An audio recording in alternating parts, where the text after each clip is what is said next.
Hello students, मैं ब्रजेश यादव। आज हम पढ़ेंगे कंप्यूटर की विशेषताओं के बारे में। पहले हमने कंप्यूटर के मेन पार्ट्स के बारे में पढ़ा था, अब हम पढ़ेंगे कंप्यूटर की विशेषताओं के बारे में। तो कंप्यूटर जो होता है, कंप्यूटर एक प्रकार का आपका इलेक्ट्रॉनिक उपकरण होता है। उसमें हम जो भी निर्देश देते हैं उसी के अनुसार कार्य करता है, क्योंकि उसका खुद का कोई दिमाग नहीं होता है। तो उसके अनुसार हमने कंप्यूटर की काफ़ी सारी विशेषताएं बनाई हैं। उसके अंदर पहला है गति, दूसरा है एक्यूरेसी। पहला आपका गति मतलब स्पीड, दूसरा एक्यूरेसी, दूसरा फिर उसके बाद ऑटोमेशन, स्टोरेज, वर्सैलिटी, देन डिलीजेंस और रिलायबल। अब हम एक एक टॉपिक के बारे में थोड़ा ढंग से पढ़ने की कोशिश करेंगे। सबसे पहला आता है आपकी कंप्यूटर की गति। गति मतलब होता है स्पीड। ऐसा माना जाता है कि कंप्यूटर की कार्य करने की जो गति होती है वो मनुष्य से काफ़ी अधिक होती है। वो एक सेकंड के अंदर लाखों निर्देशों को चालू करता है। जिस प्रकार से एक काम को करने के लिए, अब एक ही काम को करने के लिए जिस प्रकार से काफ़ी व्यक्ति लगते हैं, और एक ही उसी काम को करने के लिए एक ही कंप्यूटर उसको आसानी से कर देता है। क्यों? क्योंकि कंप्यूटर की जो कार्य करने की जो गति होती है, जो स्पीड होती है, वो मनुष्य के कंपैरिजन में काफ़ी अधिक होती है। फिर इसके बाद हम पढ़ेंगे एक्यूरेसी के बारे में। इसके बारे में एक्यूरेसी के बारे में, एक्यूरेसी मतलब होता है शुद्धता। एक्यूरेसी मतलब क्या होता है? शुद्धता। कंप्यूटर जो है वो आपका GIGO मतलब गार्बेज इन गार्बेज आउट पर कार्य करता है। ऐसा माना जाता है कि कंप्यूटर हमेशा सही आउटपुट देता है। ठीक है, मतलब ये हुआ कि कंप्यूटर कभी गलत आउटपुट नहीं देता है, लेकिन कंप्यूटर ध्यान रखिएगा वो आपका GIGO मतलब गार्बेज इन गार्बेज आउट पर ही काम करता है। मतलब ये हुआ कि अगर हम कंप्यूटर के अंदर सही इनपुट देंगे तो हमें सही आउटपुट प्राप्त होगा, और अगर हम उसमें गलत इनपुट देंगे तो हमें गलत आउटपुट प्राप्त होता है। ठीक है, अब उसके बाद आता है ऑटोमेशन। ऑटोमेशन मतलब होता है स्वचालित। कंप्यूटर एक ऑटोमेशन मशीन है। कंप्यूटर एक इलेक्ट्रॉनिक ऑटोमेटिक मशीन है जिसके अंदर हम कंप्यूटर को जो निर्देश देते हैं वो उन्हीं निर्देशों की पालना करता है, क्योंकि उसका खुद का कोई दिमाग नहीं होता है। अगर हम कंप्यूटर को कोई निर्देश देंगे तो उसी के अनुसार वो कार्य करेगा, वो अपना दिमाग नहीं लगा सकता। क्यों? क्योंकि उसके अंदर खुद का कोई दिमाग नहीं होता है। फिर इसके बाद हम पढ़ेंगे हाई स्टोरेज कैपेसिटी के बारे में, मतलब उच्च भंडारण क्षमता। कंप्यूटर जो है, कंप्यूटर के अंदर हम डाटा स्टोर करने के लिए एक हार्ड डिस्क का प्रयोग करते हैं, जो कि एक प्रकार का आपका स्टोरेज डिवाइस होता है। पहले इस स्टोरेज डिवाइस की क्षमता जो थी वो GB के अंदर होती थी, लेकिन आजकल हम TB के अंदर यूज में लेते हैं। GB मतलब होता है गैगाबाइट्स और TB मतलब होता है टेराबाइट। अब आपके जो कंप्यूटर जो होते हैं उस कंप्यूटर की भंडारण क्षमता आजकल TBs में होने की वजह से, मतलब उसकी जो भंडारण क्षमता है वो काफ़ी अधिक हो गई।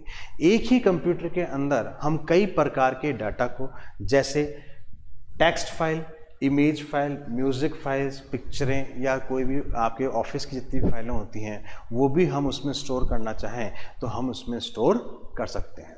मतलब एक ही डिवाइस के अंदर हम सारा डाटा स्टोर करना चाहें तो हम स्टोर कर सकते हैं। इसीलिए हम कहते हैं कि कंप्यूटर की हाई स्टोरेज कैपेसिटी होती है। ठीक है, अब हम पढ़ेंगे कंप्यूटर के विश्वसनीयता के बारे में, मतलब रिलायबिलिटी। कंप्यूटर एक विश्वसनीय उपकरण है। क्यों? जैसे आपने पहले पढ़ा होगा कि पहली पीढ़ी और दूसरी पीढ़ी के अंदर आपका जो कंप्यूटर होता था वो एक विश्वसनीय उपकरण नहीं था। क्यों? क्योंकि पहली पीढ़ी के अंदर कंप्यूटर काम करते करते कभी भी बंद हो जाता था, क्योंकि बहुत जल्दी गर्म हो जाता था। लेकिन आजकल के जो कंप्यूटर हैं वो काफ़ी विश्वसनीय हैं। आप उस पर विश्वास करना चाहें तो विश्वास भी कर सकते हैं। क्यों? क्योंकि कंप्यूटर जिस कुशलता से कार्य करना प्रारंभ करता है वो उसी कुशलता से आखिरी तक कार्य करता है। उसके अंदर हम जो डाटा सेव करते हैं वो इन फ्यूचर में हम कभी भी यूज में भी ले सकते हैं। इसीलिए हम कंप्यूटर को एक विश्वसनीय उपकरण कहते हैं। फिर उसके बाद आता है वर्सालिटी, मतलब सार्वभौमिकता। सार्वभौमिकता मतलब ये हुआ कि एक ही उपकरण को हम सभी क्षेत्रों के अंदर यूज में लेना चाहें तो हम उसको यूज में ले सकते हैं। मतलब ये हुआ कि एक ही कंप्यूटर को हम रेलवे के अंदर, ऑनलाइन फॉर्म्स के अंदर, शिक्षा के अंदर या मेडिसिन के अंदर, चिकित्सा के क्षेत्र के अंदर और सभी क्षेत्रों के अंदर, जैसे वाणिज्य के अंदर, इन सभी के अंदर हम यूज़ में ले सकते हैं। मतलब अलग अलग यूज़ के अनुसार हमें उन्हें अलग अलग कंप्यूटर की ज़रूरत नहीं पड़ती है। एक ही कंप्यूटर से हम उसे सभी क्षेत्रों के अंदर यूज़ में ले सकते हैं। अब सार्वभौमिकता के बाद आता है डिलीजेंस, मतलब परिश्रमी। कंप्यूटर जो है, कंप्यूटर एक प्रकार का परिश्रमी उपकरण है। क्यों? क्योंकि जैसे मानते हैं कि मनुष्य जो होता है, मनुष्य की कार्य करने की एक क्षमता होती है, वो एक लिमिट तक ही कार्य करता है और उसके बाद उसकी जो गुणवत्ता होती है वो धीरे धीरे कम होती चली जाती है। लेकिन जो आपका कंप्यूटर जो होता है, कंप्यूटर एक परिश्रमी उपकरण है।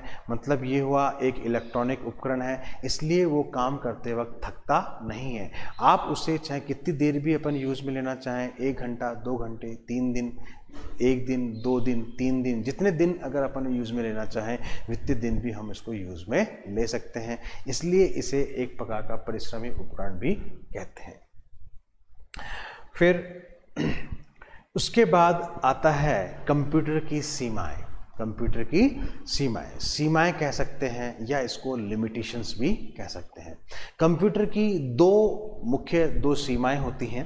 पहला होता है नो आईक्यू। नो आईक्यू मतलब निर्णय लेने की क्षमता का अभाव। निर्णय लेने की क्षमता का अभाव। कंप्यूटर जो है, कंप्यूटर एक प्रकार का इलेक्ट्रॉनिक उपकरण है, उसका खुद का कोई दिमाग नहीं होता है, इसलिए इसलिए कहा जाता है कि उसके अंदर कोई आईक्यू लेवल नहीं होता है।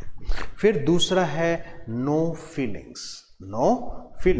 कंप्यूटर के अंदर संवेदनाओं का अभाव होता है। कंप्यूटर के अंदर संवेदनाओं का अभाव होता है। मतलब कंप्यूटर एक इलेक्ट्रॉनिक उपकरण है, इसलिए उसके अंदर कोई भी किसी भी प्रकार की फीलिंग्स नहीं होती है, लेकिन मनुष्य के अंदर फीलिंग्स होती हैं।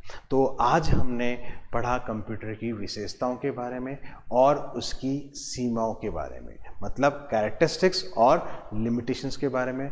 मैं आशा करता हूँ कि आपको समझ में आया होगा और अब हम अगले टॉपिक के बारे में पढ़ेंगे। धन्यवाद।